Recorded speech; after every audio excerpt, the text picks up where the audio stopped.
రైతు భరోసా, రైతు రుణమాఫీ పట్ల సంతృప్తిగా ఉన్నారంటే ఉన్నాము అనే వాళ్ళ సంఖ్య తక్కువగా ఉంది. లేము అనే వాళ్ళ సంఖ్య దాదాపు 62% పైచిలుకు ఎక్కువగా ఉంది.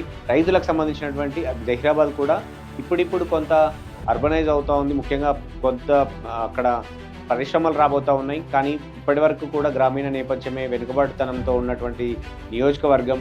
అక్కడ రైతులు ఎక్కువ. అలాంటి చోట ప్రజల అభిప్రాయం. నెక్స్ట్ క్వశ్చన్కి వెళ్దాం. ఉచిత బస్సుకు సంబంధించి ఉచిత బస్సు పథకం ఎలా ఉంది, మీ అభిప్రాయం ఏంటి దానిపైన? అంటే బాగుంది అనే వాళ్ళ సంఖ్య ఎక్కువగా ఉంది, బాగోలేదు అనే వాళ్ళ సంఖ్య తక్కువగా ఉంది. జహీరాబాద్ నియోజకవర్గంలో ఉచిత బస్సుకు సంబంధించి కొంత పాజిటివ్ ఒపీనియన్ అయితే చాలా స్పష్టంగా కనపడింది తెలుగు 360 సర్వేలో. నెక్స్ట్ క్వశ్చన్లో భాగంగా కాంగ్రెస్ 6 గ్యారెంటీలను అందించడంలో సక్సెస్ అయ్యిందా అంటే అయ్యింది అనే వాళ్ళ సంఖ్య తక్కువగా ఉంది. చేస్తారు నమ్మకం ఉంది అనే వాళ్ళ సంఖ్య 31% ఉంటే లేదు కాలేదు అనే వాళ్ళ సంఖ్య 55% ఉంది.